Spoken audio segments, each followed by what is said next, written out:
This is an absolute steal for the Los Angeles Lakers as trade reports are really starting to heat up as we inch closer and closer to the beginning of the regular season. We have a ton of new reports to go over today, including one in particular that has fans fired up. We also have multiple pretty intriguing updates, including one surrounding one of our most recent draft picks. You're going to want to stay tuned for on this episode. But before we get into it all, ladies and gentlemen, quick reminder to hit the subscribe button. You guys have been absolute beasts with the support, and truly, it means the world to myself and every single day, multiple videos a day now, until, of course, for the foreseeable future, and of course, when the regular season starts, even more videos. Then, folks, a lot to go over today. We know the Lakers are in a pretty interesting spot. Bad news about LeBron James. He's going to be out for a while, but it's next man up mentality. But there's also been an influx of trade reports dropping recently, and I want to drop and show you guys a new report that came out just a couple days ago about the Lakers trade plans. And stay tuned to the end of the video because there is some new reports surrounding, some mock trades, and one player in particular could be interesting here. But let's start with this one from Scott Polachek. Lakers reportedly, quote, more open to short-term trades amid Giannis Knicks rumors. And I want to start with this and kind of discuss what it means going forward for this team, right? So it basically goes on to say, and from a report from Jovan Buha, I think the Lakers got to be careful with how they position themselves for the future, because if it's tough to find a Knicks Giannis trade. So if that for whatever reason just can't happen, of course, the Lakers will be ready to put together a competitive package. And Shams reported that of course, Giannis is going to be available if things hit the fan for the Bucks, but B, if the Knicks are at the forefront. I covered this in my last video. Giannis is crucial. However, the biggest part of this here is the kind of other report here. And Jovan Buha goes on to discuss that the Lakers are now going to be interested in, potentially long-term deals, but also more so focusing on short-term trades amid the Giannis and Knicks rumors, meaning they may not want to give up a ton of assets in preparation for Giannis Antetokounmpo and things like that. And they may want to hold on to some of their assets. And basically, from the Lakers' perspective, a short-term move could help them capitalize in the upcoming season with Doncic and LeBron paired together. And then LA's front office will evaluate how things are going, basically before unloading a ton of assets. Now, this is, of course, a report I want you to keep in mind here because it doesn't actually correlate fully with some new reports that are dropping. But just keep this one in the back of your head before we dive into some of the other things. And let me know down below what your thoughts are, specifically on this topic. Do you want to see the Lakers be willing to hold on to some of their assets in preparation for a potential Giannis trade? Or do you think that they should, not necessarily do that? Go out. If a player is available, go after that. If Walker Kessler's available, go after him. Be ready to peruse the situation because, yes, a short-term trade makes some more sense. Maybe they wait till the trade deadline to do that. But at the same time, like Shams reporting, if Giannis becomes available, it makes things interesting. And I want to dive into some new rumors that have dropped specifically lately surrounding Lauri Markkanen and the Los Angeles Lakers. Now, this one wouldn't really be and wouldn't necessarily fit into the mold of a short-term trade, but I want to bring it up because there's a lot of talks lately about the Utah Jazz being sellers. Shams dropped a report about them being willing to trade and being open to trade Walker Kessler for the first time. There's been some rumblings from Shams and others about specifically Lauri Markkanen.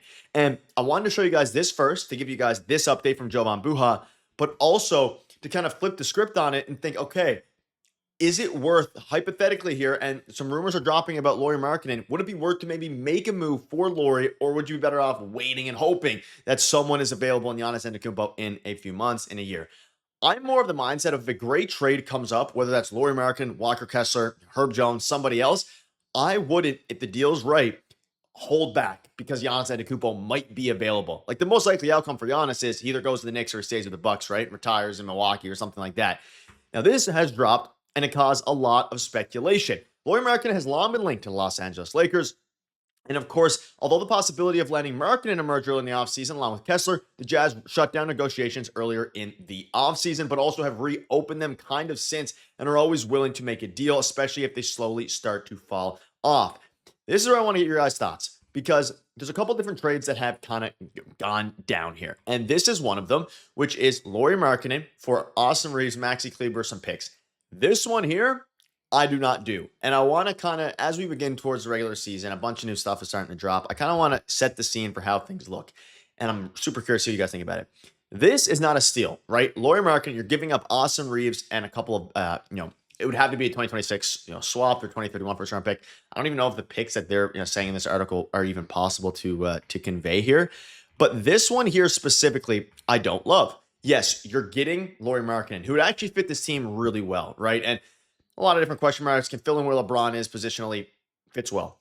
I would not give up this amount of picks. However, there was a recent article and some recent rumblings, some rumors about Lauri Markkanen for salary filler and 2 future, picks. And of course, you throw in a third team, figure out the salaries that way. I'm not going to worry about the specifics of the salaries at this moment because it's more so a dialogue about this new report and then how this new rumor that has dropped makes some sense. Lauri Markkanen for Rui, Knecht, Gabe Vincent, and 2 future firsts. This could be in the form of the 2031 first and a swap. It could be in the form of a lot of different things. Is this a deal you guys would do? Let me know down below in the comment section because you're keeping Austin Reaves. You're giving up a couple of your firsts. This probably takes you out of, the Giannis sweepstakes as they're talking about it here because in 2026, 3 first-round picks open up, 3 swaps open up, the possibilities open up. It might take you out of the Giannis sweepstakes. Is that something you're willing to, sacrifice for a bit of a steal in my mind? You get a player who is very, very good, would fit in this team perfectly. We know LeBron James is out for the foreseeable future. So you'd be running a lineup with, let's say, Luka, Reaves, Smart, Markkanen, Ayton. And then once LeBron comes back, run LeBron at the 3, you run, Markkanen at the 4. You're basically paying a price of 2 first-round picks and Rui Hachimura, who's fit really well on his team and is an expiring contract, for an upgrade at the 4 position, right? I don't think this deal gets done before the season starts. I think they're going to see how things go. They love Rui Hachimura internally, see how things, shape up. But for a team in the Utah Jazz who have long been willing to not necessarily, trade, but hold on to their players, and now that's finally starting to shift, I like the deal. I really do. Now, if it's Austin Reaves, I probably wouldn't do it just because of the fact that it's too much. But if an opportunity like this comes up, I don't think the Lakers front office will be fully against it just because of the fact that they know they need to build a competitive team. And this is probably more of a trade that happens towards a trade deadline. Maybe if the Lakers really start to fall off in, let's say, November, December, right? As you inch closer and closer to the deadline, this would be a deal that could make a lot of sense. And I want to bring this up because news is going to start to fly here soon.